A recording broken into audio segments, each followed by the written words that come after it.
I'm incredibly grateful to be invited to speak on this extraordinary occasion. And though my time is, as our chair has indicated, short, and I have a lot of ground to cover, it'd be impossible for me not to take some of it to pay tribute to Charles Taylor. Chuck's unique voice, intense, acute, challenging, profound, but never pompous or pretentious, has enriched the conversation between philosophy and politics for more than 50 years. When we think of his career, we remember with awe, of course, the enormous range of subjects he's covered, how he's moved smoothly between philosophy and social theory, analytical and continental thought, history and contemporary concern. But if I had to identify a single feature of his extraordinary career, it's been, I think, his consistency. The vision that inspired his early writings on the explanation of behavior is as fresh and intense today as it was then. To me, who was lucky enough to have been his students, as well as to so many others who weren't, he's as much of an inspiration and ideal, it would be quite presumptuous to say example, now as he was 35 years ago, even when, as I continue to do, I respectfully dissent from positions he advances. And I'm going to register both agreement and disagreement today. Let me start very briefly with what I take to be a profound methodological agreement. I too am happy to shroud myself within what Chuck calls light-heartedly in a secular age, the spectre of idealism. I agree with him completely that the best way to connect philosophy and society is to understand that ways of seeing and understanding the world are not mere byproducts of material or economic processes. The mistake, to put it in my language, not his, is to imagine that idealism must be simply the inversion of materialism, that the idealist perspective understands society as ultimately determined by a set of independently developing ideal processes in the same way that the Marxists imagined it was by independently developing economic processes. Moreover, Chuck is also absolutely right, in my opinion, to think that what's at issue in the human sciences is not mechanistic materialism so much as motivational materialism, and that that is something we should be very reluctant to accept. Human beings are essentially normative agents, and any reductive attempt to give an account of their activity in prudential or instrumental terms needs to have a very good reason to undercut what's so salient in any sane person's observation of politics and society. It would take far more than a vague generic commitment to materialism or the idea of scientific method to make that plausible. I move now to disagreement. I do so not because I wish to dwell on those disagreements, but because I want to use the picture that I shall develop in contrast to Chuck's as a background against which to depict what seemed to me to be crucial aspects of a period of thought to which Chuck himself has given the deepest study, but which receded in prominence in a secular age. I mean, of course, German idealism. I'll argue that German idealism represents a seminal moment in the long-drawn-out process of secularization, one that initiates a distinctively modern conception of self-transcendence through community. To start with, here are two pictures of Latin Christianity. According to the first, when Christianity was in its heyday, from, shall we say, about the time of the fall of Rome until around 1500, human beings lived in what was effectively a different world. The natural world was a cosmos, an embodiment of divine order and agency. The social world was an integral part of that cosmos, deriving legitimacy through its relationship to a transcendent source. Furthermore, human beings themselves were different, finding expressive identity within ways of life and political structures, whose validity was not a matter for rational challenge or question. Succinctly put, this was a world, quote, in which spiritual forces impinged on porous agents, in which the social was grounded in the sacred and secular time in higher times, a society, moreover, in which the play of structure and anti-structure was held in equilibrium, and this human drama enfolded within a cosmos. Here, in contrast, is a different picture. Human beings seek reconciliation. That is, they need to find ways of understanding the world that enable them to live lives they find acceptable in the face of the inescapable human facts of death and suffering. Christianity and its monotheistic sister religions, Judaism and Islam, respond to the need for reconciliation in a very distinctive way. They're both monistic and essentially rationalistic. That's to say, they represent views of reality within which everything can ultimately be explained in relation to the agency of a single, omnipotent, omniscient, and benevolent Creator God. Yet this monistic rationalism brings with it severe tensions, tensions which express themselves particularly acutely when it comes to reconciling human beings with evil, particularly those evils that are not, or at least not obviously, the result of human agency, death, and physical suffering. So much so that Christianity is haunted by, as Blumenberg puts it, the threat of Gnosticism. Evil always threatens to become independent in some way, whether personified in the form of Satan and his fellow rebel angels, or more subtly in compromising the full scope of each of the divine attributes I mentioned earlier. Here is Chuck's own, obviously heartfelt response to this problem. Someone close to you dies. You may want to hang on to the love of God, to the faith that they and you are still with God, that love will conquer death, even though you don't understand how. What do you say to the challenge of theodicy? One answer could be that in a sense God is powerless. That is, he cannot just undo this process without abolishing our condition, and hence our coming to him from out of or through this bodily condition. Although occasionally the spark of our coming to him lights up and there can be surprising cures. Note three things about this passage. First, there's the acceptance of a limitation on divine omnipotence. Evil's the price to be paid for good, even by God, in this case, the good of human physical embodiment. But then, why should a just God allow this price to be paid by the innocent? At this point, we need to think of an afterlife. Love will conquer death even though you don't understand how. And finally, the door is not closed on the miraculous. There can be surprising cures, modern science notwithstanding. Now, my point in making the problem of theodicy central is not to belabor the internal difficulties of Christianity, but to bring out the way that this leads to, and as it seems to me, important contrast with a picture of Christianity taken from Chuck that I sketched earlier. If we accept that first picture, the transition away from the embedded world of social meaning of Christianity in its heyday must be puzzling. Why should human beings have chosen the modern world with its coldness, isolation, and disorientation over its rich, meaningful predecessor? Western Europeans appear to have sacrificed their birthright of experiential plenitude for a mess of instrumental knowledge and control. On the second picture, by contrast, a central part of the story of the transformation of Christianity is that it's endogenous. Changes came about, in part at least, as human beings responded to problems internal to Christianity that can be connected back to its origins. Given the tensions endemic in the monotheistic project, it's no surprise that no single set of solutions should have proved enduringly stable. For Augustinian Christianity, the world's not good. Fallen humanity's been cut off from divine goodness by original sin, although thanks to the redemptive sacrifice of Jesus Christ, not from divine grace. And our life in this world gives constant testimony to that fact. Our suffering here serving to point to the central truth that the kingdom of Christ is not of this world. Yet this biblical Pauline Augustinian narrative of original sin is in obvious tension with God's goodness. If God's good, then he's just. And if God is just, then even if it was right for him to punish Adam and Eve a few thousand years ago, how could it be just for him to continue to punish us, their presumed descendants? This is, of course, one of the arguments that added to the agony of Pascal. And from this perspective, the great watershed of Christianity is not the Protestant Reformation. Luther and Calvin continue the Augustinian tradition, albeit with very different accounts of divine grace, so much as the early modern assertion of the goodness of the world, an assertion associated with, but not confined to, deism. The world is good because it's been ordered to further human well-being, the great law of nature being that everything is to be preserved, in Locke's phrase, as much as may be. The assertion of the goodness of the world proved fragile, however. Belief in it is widely assumed to have been destroyed by some combination of the Lisbon earthquake and Voltaire's Candide.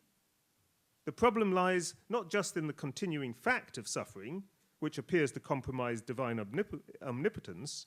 Why must an omnipotent God pay the price of evil for the achievement of the greater good of an overall order, but also in its uneven distribution, which appears to conflict with divine goodness? How can it be just for some to bear the necessary costs, even if others benefit?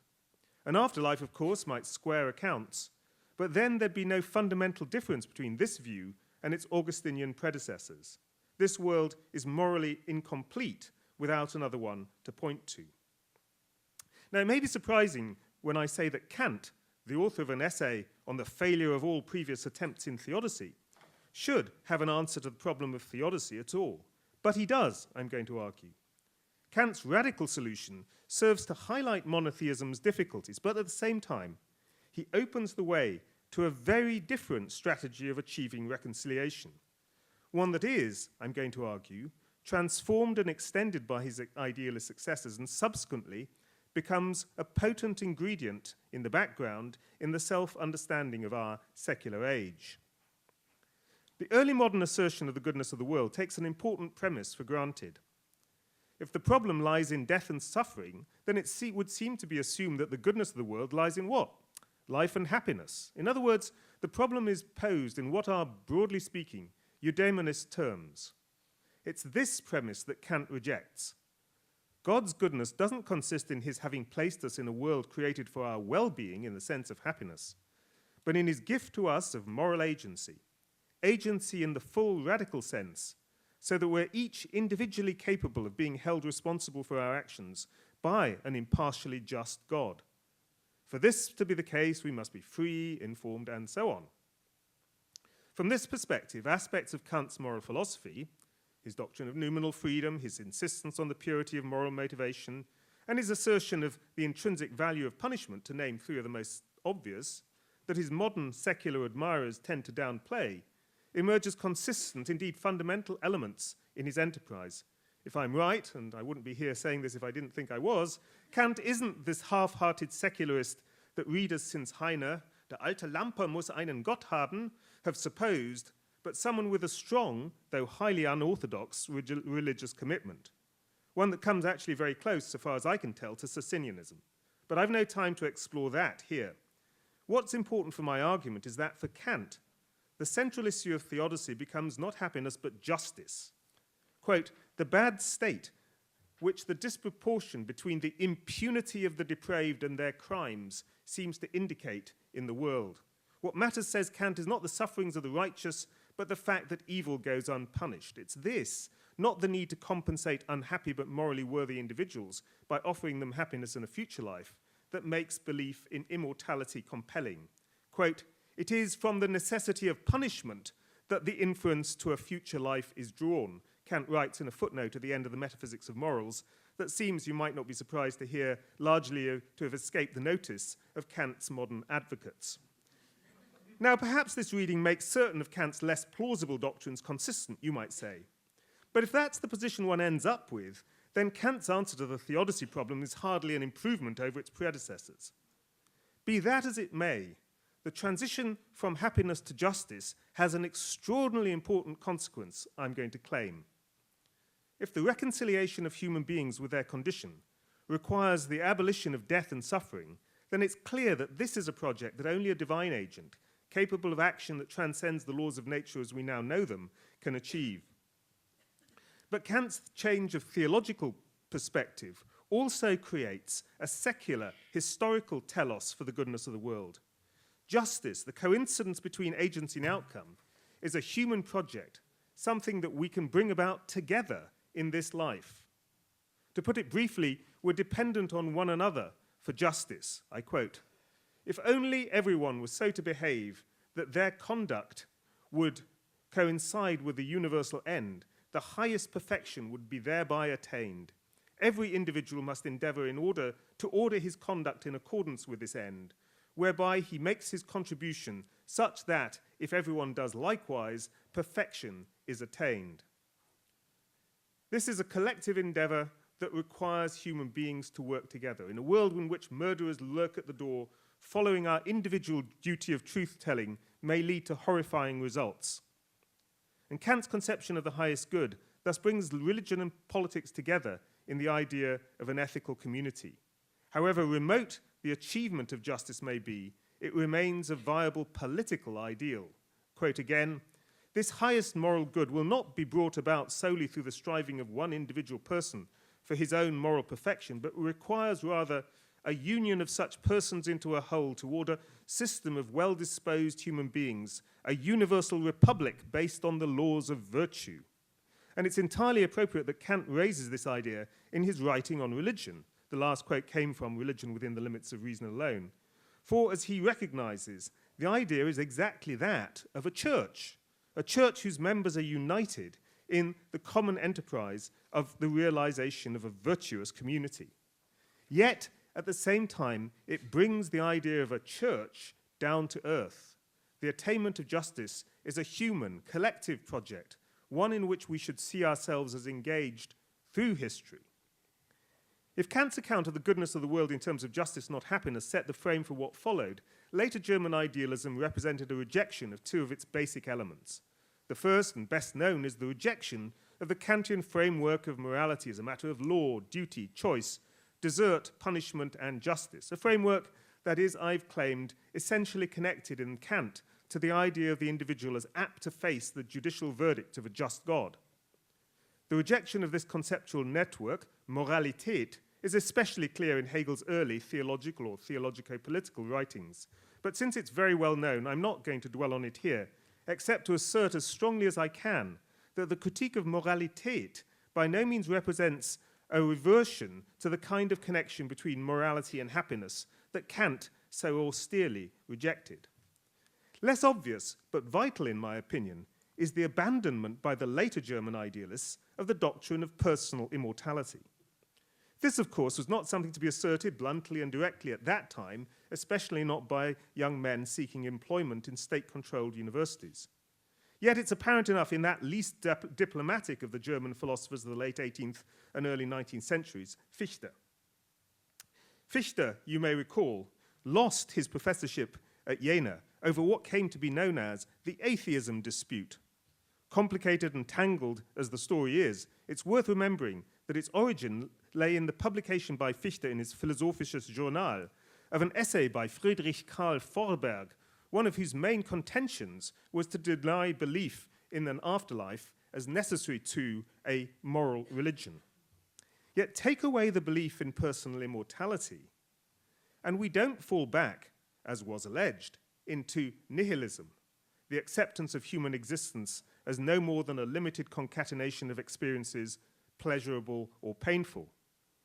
On the contrary, as Hegel documented with brilliance and perhaps deliberate obscurity in the Phänomenologie des Geistes, there are other potent ways of seeking reconciliation through self-transcendence, even when individualistic beliefs in reward and punishment through personal immortality have lost their hold. Belief in personal immortality offered the hope of self-transcendence through the preservation of personal identity despite physical destruction.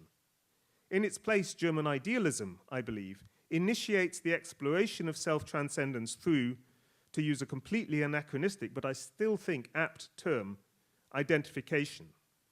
To get a flavor of what's involved, we can do no better than to consider this quotation from Fichte's Bestimmung des Gelehrten. Our spirits are exalted, says Fichte, when we see the way in which human beings have cooperated in a community so that the successful progress of any member is the successful progress of them all, he says, and see ourselves as a necessary link in that great chain which began at that moment when man first became fully conscious of his own existence and stretches into eternity. Fichte then continues, but, someone may say, I will have to stop too, just like they did. Yes, and this is the loftiest thought of all. Once I assume this lofty task, I will never complete it. Therefore, just as surely as it is my vocation to assume this task, I can never cease to act, and thus I can never cease to be. That which is called death cannot interrupt my work, for my work must be completed, and it can never be completed in any amount of time. Consequently, my existence has no temporal limits. I am eternal.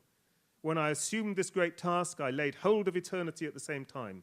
I lift my head boldly to the threatening stony heights, to the roaring cataract and to the crashing clouds in their fire-red sea. I am eternal, I shout to them. I defy your power.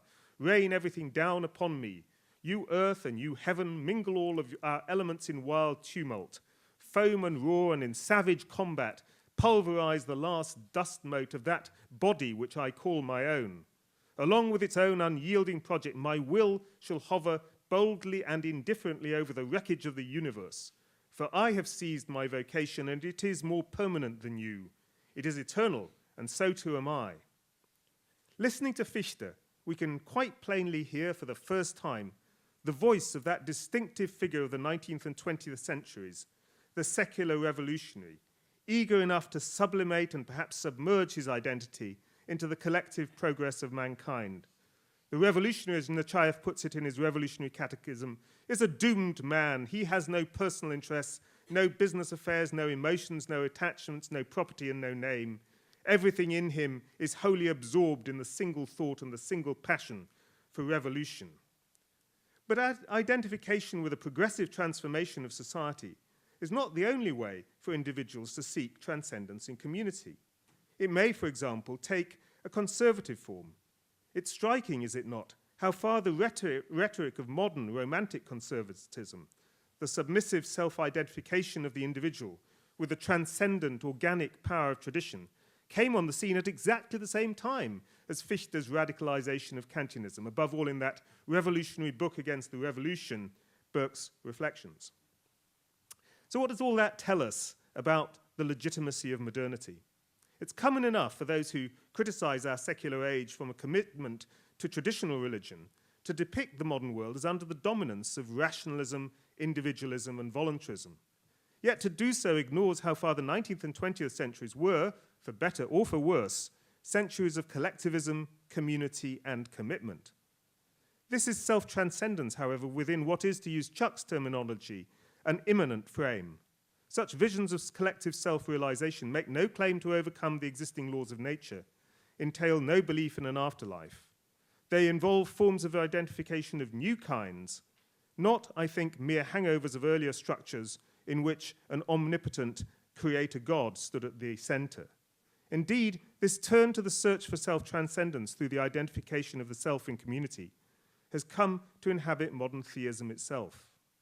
Rationalistic religion having founded on the rocks of the Theodicy problem, God can no longer be the cognitive foundation he was in the heyday of Latin Christianity, confidently issuing his dogmatic pronouncements on belief and conduct to be enforced against heretics and unbelievers by his institutional representatives.